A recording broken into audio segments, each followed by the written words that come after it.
السلام علیکم ورحمۃ اللہ وبرکاتہ۔ الحمدللہ والصلاة والسلام علی رسول اللہ، اما بعد۔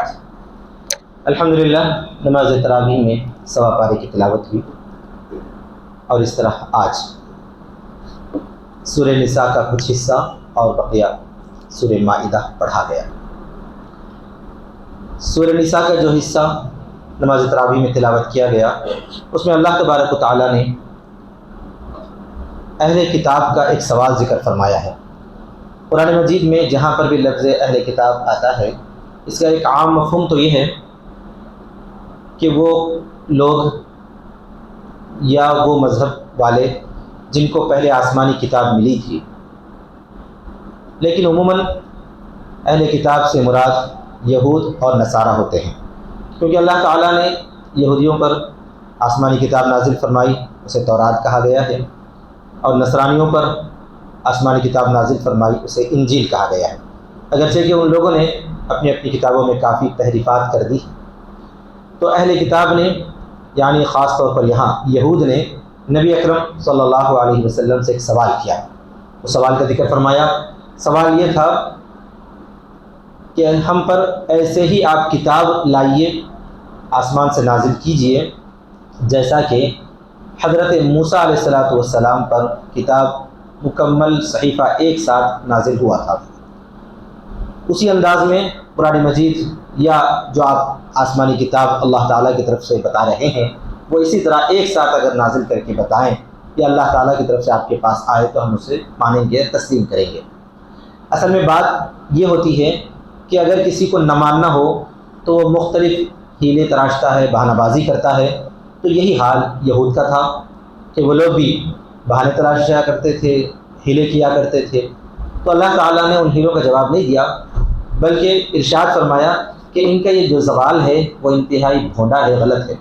ان کے باپ دادا تو اس سے بھی بڑا اور انتہائی غلط قسم کا سوال کر چکے ہیں۔ ان لوگوں نے سوال یہ کیا تھا کہ ارنا اللہ جہرۃ، کہ اے موسیٰ ہمیں اللہ تعالیٰ کو علانیہ آپ دکھائیے۔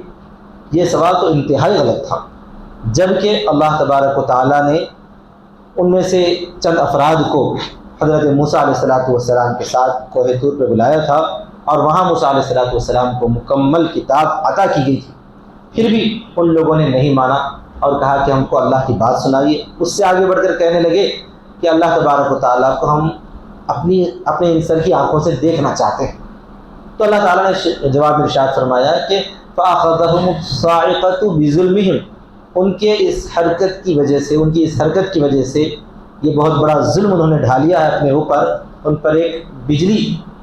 کڑک کر جو ہے ان کو آپ پکڑ لی، یہاں تک کہ وہ سب کے سب اسی حالت میں مر گئے۔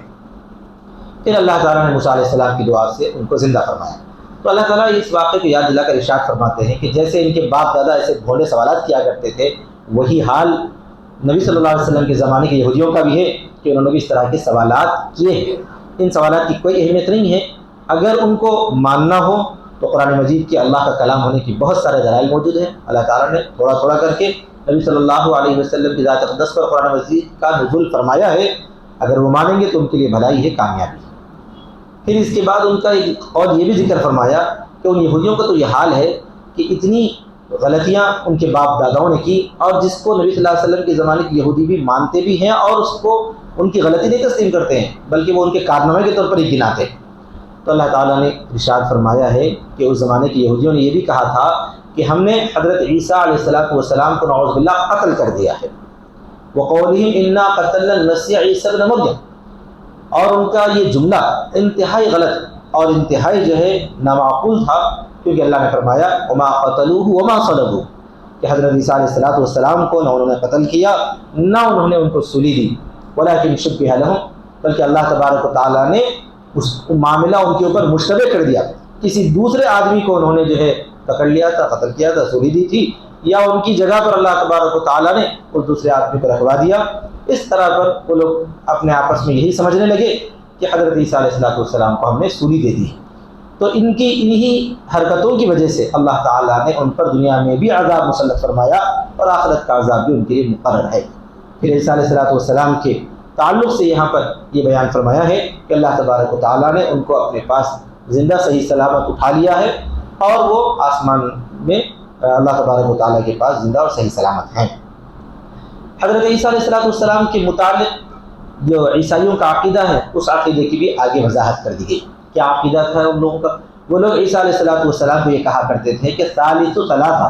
وہ تیسرے میں کے تین ہیں، یعنی ان کے پاس جو ہے تثلیث کا عقیدہ، ٹرینٹی کا عقیدہ موجود ہے۔ وہ عقیدہ یہ ہے کہ وہ لوگ اللہ تبارک و تعالیٰ کی توحید کا دعویٰ تو کرتے ہیں کہ اللہ تعالیٰ کو ہم مانتے ہیں اور اس کو ایک مانتے ہیں، لیکن وہ ایک کیسا مانتے ہیں؟ تین کا مجموعہ ایک مانتے ہیں۔ ایک ہے باپ نعوذ باللہ، اور دوسرا ہے بیٹا، اور تیسرا ہے روح القدس، اور ان تینوں کا مجموعہ خدا، یہ وہ تسلیم کرتے ہیں۔ اللہ تبارک و تعالیٰ نے فرمایا وَلَا تَقُولُوا ثَلَاثَةٌ إِنَّهُ خَيْرٌ لَكُمْ، اے لوگو تم اس طرح کے ثلاثہ کا عقیدہ مت گھڑو، یعنی یہ تین مل کر خدا نہیں ہو سکتا۔ اللہ تبارک و تعالیٰ تو ایک ہے، واحد ہے، انما اللہ الہ واحد، کہ بے شک اللہ تعالیٰ تو بس ایک ہے،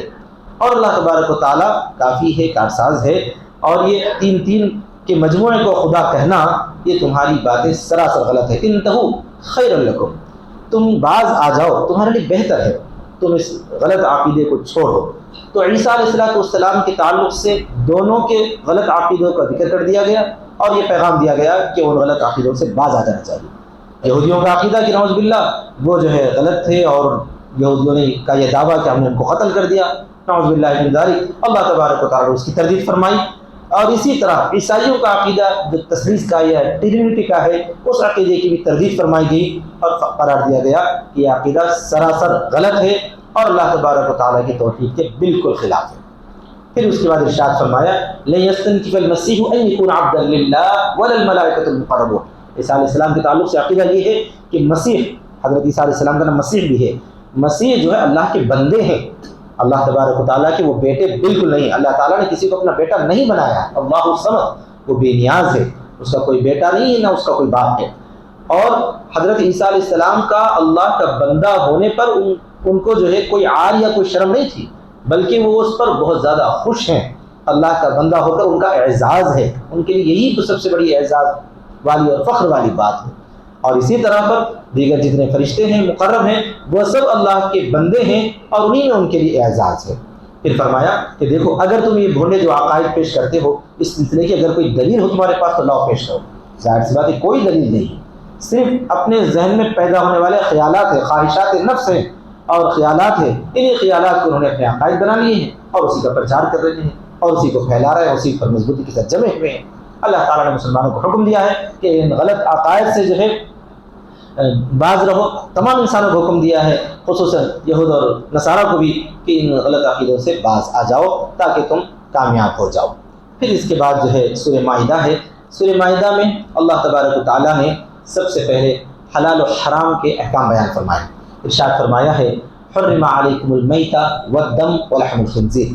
کہ دیکھو اے مسلمانوں تم پر حرام کر دیا ہے مردار کو۔ مردار کا مطلب یہ ہے کہ ایسا جانور جو خود اپنی موت آپ مرا ہے، وہ حرام کر دیا گیا ہے۔ اور اسی طرح خون بھی حرام ہے۔ خون کے اندر البتہ یہ ہے کہ جو بعض خون ایسے ہیں جس کو اللہ نے حلال کیا ہے، وہ صرف جو ہے کلیجی ہے اور تلی ہے۔ اس دو خون کے علاوہ بقیہ جتنے بہنے والے خون ہیں وہ سب کے سب اللہ تبارک و تعالیٰ نے حرام قرار دیا ہے۔ وما اہل لغیر اللہ بھی، اسی طرح ایسا جانور بھی حرام قرار دیا گیا ہے جو غیر اللہ کے نامزد کر دیا گیا ہو، یعنی اللہ کے علاوہ کسی دوسرے کے خوش کرنے کے لیے ذبح کر دیا گیا ہو، دیوی دیوتاؤں کے لیے خوش کرنے کے لیے ذبح کر دیا گیا ہو، یا کسی غیر اللہ کی منت کے لیے ذبح کر دیا گیا ہو، یہ سب کا سب جو ہے حرام ہے۔ اسی طرح فرمایا والمنخنقۃ والموقوذۃ والمتردیۃ والنطیحۃ وما اکل السبع الا ما ذکیتم، اسی طرح پر جو ہے بعض مرتبہ اوپر سے اونچائی سے گر کے مرنے والا جانور، بعض مرتبہ جو ہے جانور آپس میں لڑ کر مر جائیں، یا اسی طرح پر جو ہے اور بھی کسی انداز سے ذبح کیے بنا اگر وہ جانور مر جاتے ہیں تو پھر وہ تمہارے لیے حلال نہیں ہے۔ اللہ تعالیٰ نے آگے فرمایا ہے کہ یہ حلال و حرام کے جو احکام بیان کیے گئے ہیں یہ تمہارے لیے دین کی تکمیل کر دی گئی ہے۔ پھر ساتھ میں کچھ شکار کے احکام بھی بیان کیے گئے۔ اگر تم جانور کا جو ہے صحیح ذبح صحیح انداز میں کرتے ہو وہ بھی تمہارے لیے حلال ہے۔ اسی طرح پر شکار اگر تم جو ہے جانور کا کرتے ہو اور اس شکار کا طریقہ بھی بتا دیا گیا ہے کہ اس طریقے سے اگر شکار کرو تو پھر وہ جانور حلال ہو جاتا ہے۔ مثال کے طور پر یہاں اللہ تبارک و تعالیٰ نے سدھائے ہوئے کتے کے شکار کا ذکر فرمایا ہے کہ جس کتے کو تم نے تربیت دی، اس انداز میں تربیت دی ہے کہ وہ کتا جو ہے جب مالک چھوڑتا ہے تو صرف شکار تک پہنچتا ہے، پہنچ کر اس کو جو ہے زخمی کر دیتا ہے، لیکن اس شکار سے کچھ بھی نہیں کھاتا۔ تو ایسے شکاری کتے کا جو ہے شکار بھی تمہارے لیے حلال ہے، شرط یہ ہے کہ تم اللہ کا نام لے کر اسے چھوڑ دو اور اس کی تربیت کرو۔ اسی طرح جو ہے تیر کا جو شکار ہے، تیر اندازی کے ذریعے وہ بھی حلال کیا گیا ہے، جبکہ جو ہے تیر چلاتے وقت میں اللہ کا نام لے کر تیر چلایا جائے وغیرہ وغیرہ۔ ان احکامات کو بیان فرمایا اور ارشاد فرمایا کہ جو چیزیں اللہ تعالیٰ نے تمہارے لیے پاکیزہ بنا رکھی ہیں ان چیزوں کو بغیر کسی جو ہے شک و شبے کے کھاؤ، اور جو چیزیں اللہ نے تمہارے لیے حرام کر دی ہیں ان سے تم بچو، محفوظ رہو۔ پھر اس کے بعد آگے جو ہے وضو کا حکم بیان کیا گیا ہے۔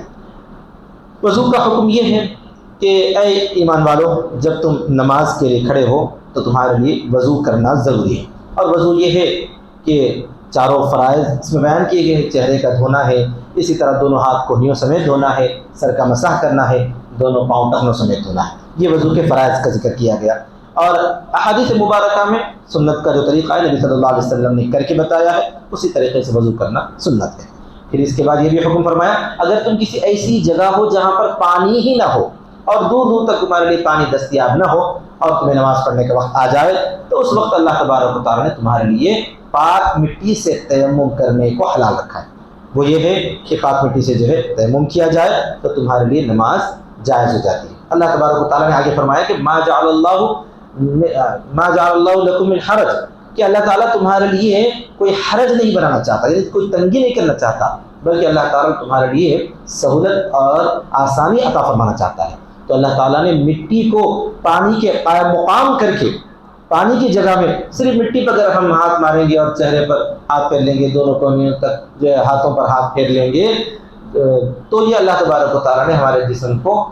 جو ہے پاک قرار دیا ہے، وضو کا بدل تیمم کر دیا ہے، تو یہ اللہ تعالیٰ نے ہمارے لیے کافی آرامی اور سہولت عطا فرمائی ہے۔ اگر یہ فرمایا جاتا کہ نہیں پانی ہی استعمال کرنا ہوگا چاہے کتنی تنگی کیوں نہ ہو، تو اس وقت جو ہے کافی حرج ہو جاتا، دقت ہو جاتی۔ تو اللہ تعالیٰ نے کسی بھی شریعت کے حکم میں تنگی نہیں رکھی ہے، آسانی اور سہولت ہی رکھی ہے، اور اللہ تعالیٰ ہر معاملے میں سہولت ہی چاہتا ہے، تنگی اللہ تبارک و تعالیٰ چاہتا ہی نہیں۔ پھر آگے حکم فرمایا کہ حضرت موسیٰ علیہ السلام کے واقعے کا مزید ذکر کیا گیا ہے کہ حضرت موسیٰ علیہ السلام نے اپنے دوستوں سے یا اپنے قوم کے جو لوگ ان پر جو ایمان لائے تھے ان سے جو ہے موسیٰ علیہ السلام نے ایک مرتبہ حکم فرمایا کہ دیکھو اللہ تعالیٰ تمہیں حکم دیتا ہے کہ تم میرے ساتھ چل کر آگے ایک بستی ہے، اس بستی میں پہنچو اور وہاں پر ظالم اور جابر بادشاہ نے لوگوں پر ظلم کر رکھا ہے، ہم جا کر جو ہے اللہ تبارک و تعالیٰ کے حکم سے اس ظالم بادشاہ کا مقابلہ کریں گے اور اس کو وہاں سے بھگا دیں گے۔ تو بنی اسرائیل نے جو موسیٰ علیہ السلام کی قوم تھی انہوں نے جو ہے فوراً انکار کر دیا اور کہا کہ ہم اس میں داخل نہیں ہو سکتے، وہ بہت بڑا ظالم ہے اور وہ جابر ہے، ہم اس کے رہتے ہوئے جا نہیں سکتے۔ تو حضرت موسیٰ علیہ السلام نے سخت ناراضگی کا اظہار فرمایا اور ارشاد فرمایا کہ ایسا مت کرو، جب اللہ کا حکم آیا ہے تو تم اللہ کا نام لے کر آگے بڑھو تو اللہ تبارک و تعالیٰ جو ہے مدد فرمائے گا۔ لیکن بہت سارے لوگ پیچھے ہٹ گئے، ساتھ میں انہیں آزمایا بھی گیا کہ راستے میں جو ہے ایک نہر وغیرہ ملے گی۔ پھر اس کے بعد جو ہے کچھ نیک لوگ بھی، ان کو دو نیک آدمی تھے جنہوں نے قوم کو سمجھانے کی کوشش کی کہ تم لوگ جو ہے ایسا پیچھے مت ہٹو، آگے بڑھو، لیکن وہ لوگ تیار نہیں ہوئے، یہاں تک کہ بہت سارے لوگ رہ گئے۔ اللہ تعالیٰ نے حضرت موسیٰ علیہ السلام کی دعا ذکر فرمائی کہ موسیٰ علیہ السلام نے یوں ارشاد فرمایا کہ اے پروردگار، میں جو ہے صرف اپنا اور اپنے بھائی کا یعنی ہارون علیہ السلام کا مالک ہوں، یہ دوسرے لوگ جو ہے میری بات مانتے نہیں ہیں اور میرا کہنا یہ نہیں سن رہے ہیں، ان میں اور مجھ میں جدائی عطا فرما۔ تو اللہ تبارک و تعالیٰ نے پھر حضرت موسیٰ علیہ السلام کو اپنے پاس بلا لیا، ان کی وفات ہو گئی۔ اللہ تعالیٰ فرماتا ہے فَإِنَّهَا مُحَرَّمَةٌ عَلَيْهِمْ 40 سنة، اس کے بعد وہ جگہ یا وہ علاقہ 40 سال تک ان کے لیے حرام قرار دیا گیا۔ مطلب یہ ہے کہ اس شہر میں وہ لوگ جو ہے 40 سال تک بھی داخل نہیں ہو سکے۔ اب یہ شہر کون سا ہے؟ مفسرین کہتے ہیں کہ وہی شہر جو ہے جس کو زمانے میں ایلیا کہا جاتا تھا، بعد میں یروشلم کہا گیا اور آج وہ بیت المقدس ہے، اسی شہر کے تعلق سے یہ ہے کہ 40 سال تک جو ہے بنی اسرائیل اس شہر سے بھی محروم رہے۔ پھر بعد میں اللہ تعالیٰ نے اپنے فضل سے ان کو جو ہے ایسا موقع دیا کہ وہ لوگ کسی اور نبی کے زمانے میں پھر جو ہے بیت المقدس حاصل کر سکے۔ اللہ تعالیٰ نے آگے یہ بھی ارشاد فرمایا ہے کہ اے نبی صلی اللہ علیہ وسلم محمد اپنی امت کو حضرت آدم علیہ السلام کے بیٹوں کا واقعہ بیان کیجیے۔ میں ایک بات یہ عرض کرتا چلوں کہ قرآن مجید میں واقعات جگہ جگہ بیان کیے گئے ہیں، اس سے ہدایت حاصل کرنا مقصد ہے اور اس سے کچھ پیغام دینا مقصد ہوتا ہے۔ قرآن مجید واقعات کی کتاب نہیں ہے، نصیحت نامہ ہے، لیکن جہاں کسی واقعے سے کوئی اہم پیغام ملتا ہو تو وہ واقعہ ذکر کیا جاتا ہے۔ جیسا کہ موسیٰ علیہ السلام کے اس واقعے سے یہ پیغام ملتا ہے کہ جب اللہ کے نبی کا کوئی حکم آ جائے تو فوراً عمل کرنا چاہیے، اس میں چونچرا نہیں کرنا چاہیے، بہانہ بازی نہیں کرنا چاہیے۔ جیسا کہ حضرت معاذ رضی اللہ حضرت سعد بن معاذ رضی اللہ تعالی عنہ نے ایک موقع پر کہا تھا، جب اللہ کے رسول صلی اللہ علیہ وسلم نے ان کی طرف اشارہ کرتے ہوئے رائے پوچھی تھی تو حضرت سعد بن معاذ رضی اللہ تعالیٰ نے فرمایا تھا کہ اے نبی صلی اللہ علیہ وسلم، ہم موسیٰ علیہ السلام کے ساتھیوں جیسے نہیں ہیں کہ انہوں نے کہا تھا کہ جاؤ آپ اور آپ کے رب لڑ لیں، ہم آنے والے نہیں، ہم یہیں پر بیٹھے رہیں گے، ہم ایسا نہیں کہیں گے۔ ہم تو جہاں آپ حکم فرمائیں گے وہاں آگے بڑھیں گے، جہاں آپ اپنا پسینہ بہائیں گے وہاں ہم اپنا خون بہانے کے لیے تیار ہیں۔ اگر آپ ہم کو حکم کریں تو ہم اپنے گھوڑے پانی میں دوڑا دیں گے، آگ میں کود جائیں گے اور جو ہے اوپر سے زمین پر چھلانگ لگا دیں گے، ہم جو ہے پیچھے ہٹنے والے نہیں۔ یہ ہے ایمان والوں کا جذبہ اور ایمان والوں کے حکم ماننے کا جو جذبہ ہوتا ہے یہ اس کا اظہار ہے۔ تو بہرحال اس واقعے میں ہمیں یہ پیغام ملتا ہے کہ جب اللہ کے نبی کا فرمان آتا ہے تو اس وقت ہیلا اور بہانہ بازی وغیرہ کرنے کی قطعاً کوئی گنجائش نہیں۔ اسی طرح حضرت آدم علیہ السلام کے بیٹوں کا واقعہ ذکر کرنے کا بھی اللہ نے حکم فرمایا۔ واقعہ یہ تھا کہ حابیل اور قابل دونوں بیٹے ہیں، ان کے نام تو قرآن مجید میں نہیں ہیں، احادیث میں آئے ہیں کہ ان دونوں نے قربانی انجام دی تھی، ایک کی قربانی قبول ہوئی، دوسرے کی قبول نہیں ہوئی۔ تو جس کی قبول نہیں ہوئی تھی اس نے اپنے اس بھائی سے جس کی قربانی قبول ہوئی اس سے یہ کہا کہ کیوں، کس وجہ سے میری قبول نہیں ہوئی، میں تو جو ہے تجھے قتل کروں گا۔ تو جواب میں اس نے کہا کہ میں جو ہے تجھے قتل نہیں کروں گا، اگر تو میرے اوپر ہاتھ اٹھائے گا تو میں تیرے اوپر ہاتھ نہیں اٹھاؤں گا، یہ جو ہے تیری حرکت بہت ہی غلط ہے۔ میرا تو یہ اندازہ ہے کہ غالباً تو اپنا گناہ اور میرا گناہ دونوں کا گناہ تو اپنے سر لے گا، تو ایسی حرکت مت کر۔ یہ ترغیب دیتا رہا لیکن وہ بہت زیادہ غصے میں تھا اور اس نے جو ہے اپنے بھائی کا قتل کر دیا۔ اللہ تعالیٰ فرماتا ہے کہ قتل کرنے کے بعد پھر وہ پشیمان ہوا اور اس کی لاش جو ہے کہاں چھپائے اس لیے وہ پریشان تھا، یہاں تک کہ اللہ تعالیٰ نے کوے کے ذریعے اس کو تعلیم دی کہ کوا اپنے مردہ دوسرے کوے کی جو ہے لاش زمین کھود کر چھپا رہا تھا، تو اس نے بھی اپنے بھائی کو جس کا قتل کر دیا تھا اس نے زمین میں چھپایا۔ اللہ تعالیٰ نے اس واقعے کے نتیجے کے طور پر فرمایا کہ دنیا میں سب سے پہلا قتل تھا اور اس نے قتل کے راستے کا جو ہے آغاز کیا، اور اللہ تعالیٰ حکم فرماتا ہے کہ جو کوئی بھی آگے قتل کرے گا اس قتل کو جو ہے رواج دینے میں، چونکہ یہ شخص تھا جس نے پہلا قتل کیا تھا، اسی وجہ سے جو ہے بہت برا وبال، بہت سارے جو ہے قتل کا آگے ہونے والے قتل کا برا وبال بھی اس کے سر پر پڑے گا۔ پھر اس کے بعد یہ ارشاد فرمایا کہ اللہ تعالیٰ حکم فرماتا ہے کہ جو آدمی کسی ایک جان کا زندگی کا ذریعہ بنے تو گویا کہ اس نے ساری انسانیت کے زندگی کا ذریعہ بنا، اور جو کوئی جو ہے کسی ایک نفس کو قتل کر دیا گویا کہ اس نے ساری انسانیت کا قتل کر دیا۔ یہ اللہ تبارک و تعالیٰ نے بطور نتیجے کے بیان فرمایا، اور اس میں یہ حکم دے دیا کہ ایک انسان کی عزت اور احترام اور ایک انسان کا مقام اتنا اونچا ہے کہ کوئی اس کے قتل کے در پہ قطعاً نہیں ہونا چاہیے، ورنہ یہ بہت برا انجام ہے۔ تو قرآن مجید کی اس آیت کا یہ پیغام ہے کہ اسلام امن چاہتا ہے اور جو ہے قتل و قتال، فتنہ اور فساد کو قطعاً ناپسند کرتا ہے۔ اگر کوئی آدمی فتنہ پھیلاتا ہے، کسی کا قتل کرتا ہے تو اس کی سزا بھی کافی سخت رکھی گئی ہے۔ پھر آگے جو ہے حضرت موسیٰ علیہ السلام کی قوم پر جو احکامات اللہ تبارک و تعالیٰ نے نازل فرمائے تھے ان کا ذکر فرمایا ہے، اسی میں قصاص کا حکم بھی موجود تھا جو اللہ تعالیٰ نے نبی صلی اللہ علیہ وسلم کی شریعت میں ہی باقی رکھا ہے۔ اسی طرح پر جو ہے مسلمانوں کو ایک خاص حکم یہ دیا ہے کہ مسلمان آپس میں جو ہے ایک دوسرے کے سچے دوست بن کر رہیں، ایک دوسرے سے نفرت نہ کریں، اور یہود و نصارہ کو اپنا حقیقی اور جگری دوست نہ بنائیں۔ یہ بھی ایک خاص طور پر حکم ہے۔ وہ لوگ آپس میں تو دوست ہو سکتے ہیں لیکن مسلمان کے وہ جگری دوست نہیں ہو سکتے، ان کے دلوں میں مسلمانوں کے تعلق سے نفرت ہے، بغض ہے، اور یہ چیز ان کے دلوں میں بھری ہوئی ہے۔ اور ان کا حال یہ ہے کہ وہ جب بھی مسلمان کا ذکر کرتے ہیں تو مذاق اڑاتے ہیں، دین کا اور اسلام کا مذاق اڑاتے ہیں۔ مسلمانوں کو چاہیے کہ ایسے لوگوں کو اپنا دوست نہ بنائیں جو دین اسلام کا مذاق اڑاتے ہیں۔ مسلمانوں کو چاہیے کہ ان کے دوست ہو وہ اللہ ہے، اللہ کے رسول ہیں اور تمام مسلمان ہیں۔ یہ لوگ ہی آپس میں ایک دوسرے کے دوست ہیں اور یہی لوگ کامیاب ہونے والے ہیں۔ پھر آگے اس کے بعد البتہ یہ ضرور فرمایا کہ یہود اور نصارہ میں دونوں میں اگر دیکھا جائے تو بنسبت یہودیوں کے نصرانی مسلمانوں سے تھوڑا قریب ہیں، اور ان میں بعض اچھے لوگ بھی ہیں جو اسلام کا پیغام، نبی صلی اللہ علیہ وسلم کی باتیں سن کر اسلام کی طرف آتے ہیں، راغب ہوتے ہیں، اور اللہ کا پیغام سن کر ان کی آنکھوں سے آنسو جاری ہو جاتے ہیں اور وہ اللہ تعالیٰ کی باتوں کو قبول کرتے ہیں۔ یعنی یہ اچھے لوگوں کا ذکر بھی، ہر قوم میں بھی بعض بروں کے ساتھ ساتھ اچھے بھی ہوا کرتے ہیں، لیکن اچھائی یہ اس وقت معلوم ہوتی ہے جب کہ کسی کے دل میں اخلاص موجود ہو اور اللہ کی حقیقی رضا کے وہ طلبگار ہوں، تو اللہ تبارک و تعالیٰ انہیں راہ راست اور سچائی عطا فرما ہی دیتا ہے۔ پھر اس کے بعد کچھ قسم کے احکام بیان کیے گئے ہیں۔ وہ یہ ہے کہ اگر کوئی آدمی قسم کھا لیتا ہے اور اس کو توڑ دیتا ہے تو اس کو کفارہ ادا کرنا چاہیے، اور کفارہ یہ ہے کہ 10 مسکینوں کو کھانا کھلائے، ان کو کپڑا پہنائے۔ اگر وہ نہ موجود ہو تو پھر جو ہے 3 دن کے مسلسل روزے رکھے۔ یعنی بہت زیادہ غریب آدمی ہے جو 10 مسکینوں کو کھانا نہیں کھلا سکتا 2 وقت کا، تو 3 دن کے مسلسل اس کو روزے رکھنا چاہیے۔ پھر اس کے بعد سب سے آخر میں سورہ مائدہ کے آخر میں اس مائدہ یعنی دسترخوان کا ذکر ہے جو اللہ تعالیٰ نے حضرت عیسیٰ علیہ السلام کے لیے آسمان سے اتارا تھا۔ واقعہ یہ ہے کہ حضرت عیسیٰ علیہ السلام کو حواریوں نے ایک درخواست پیش کی تھی، کہا تھا کہ اے اللہ کے نبی، آپ جو ہے کیا آسمان سے ہمارے لیے دسترخوان اللہ تعالیٰ سے منگا سکتے ہیں؟ انہوں نے جو ہے فرمایا کہ ایسی خواہش مت کرو، یہ بالکل ناپسندیدہ ہے، اللہ تعالیٰ اس سے ناراض ہوتے ہیں۔ انہوں نے کہا کہ نہیں، مقصد ہمارا یہ ہے کہ ہم جو ہے مزید اللہ تبارک و تعالیٰ پر یقین کریں اور اس میں سے جو ہے ہم اس دن کو اپنا خوشی کا دن منائیں۔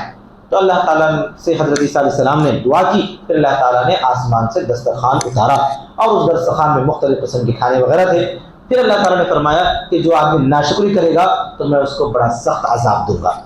اور اسی مناسبت سے اس سورہ کا نام سورہ مائدہ بھی رکھا گیا۔ مائدہ کے معنی ہی ہے دسترخوان کے۔ پھر آگے حضرت عیسیٰ علیہ السلام کا ذکر کرتے ہوئے اللہ تعالیٰ نے فرمایا ہے کہ قیامت کے دن اللہ تعالیٰ عیسیٰ علیہ السلام سے مختلف سوالات کریں گے، اور ان پر جو نعمتیں اللہ نے کی ہیں ان نعمتوں کا تذکرہ کرتے ہوئے ارشاد فرمائیں گے کہ اے عیسیٰ بتائیے کہ آپ اپنی قوم کو یہ کہہ چکے تھے کہ تم لوگ اللہ تعالیٰ کو چھوڑ کر مجھے اور میری ماں کو اپنا معبود بنا لو؟ تو عیسیٰ علیہ السلام فرمائیں گے کہ نہیں، ایسی تو میں کوئی جو ہے ان کو پیغام، ایسی تو دعوت نہیں دیا تھا، ایسا کوئی پیغام نہیں دیا تھا، بلکہ میرا پیغام تو یہ تھا کہ تم سب اللہ کے بندے ہو، اللہ ہی کی عبادت کرو۔ میں جب تک ان میں موجود تھا ان کو یہی بات کی ترغیب دیتا رہا، اور جب آپ نے مجھے اپنے پاس بلا لیا تو آپ ہی ان کے جو ہے نگران بن چکے ہیں۔ اگر آپ ان کو عذاب دیں گے تو آپ کے بندے ہیں، اگر آپ ان کو معاف کریں تو اے پروردگار آپ خوب معاف کرنے والے ہیں۔ یہ حضرت عیسیٰ علیہ السلام قیامت میں اللہ تبارک و تعالیٰ سے عرض فرمائیں گے۔ اللہ تعالیٰ ارشاد فرمائے گا کہ سچوں کو ان کی سچائی جو ہے آج کے دن نفع دیتی ہے۔ پھر فرمایا کہ جو لوگ ایمان لاتے ہیں، اچھے کام کرتے ہیں، ان کے لیے جنتوں کے باغات ہیں اور ہمیشہ ہمیشہ اس میں رہیں گے۔ وآخر دعوانا الحمدللہ رب العالمین۔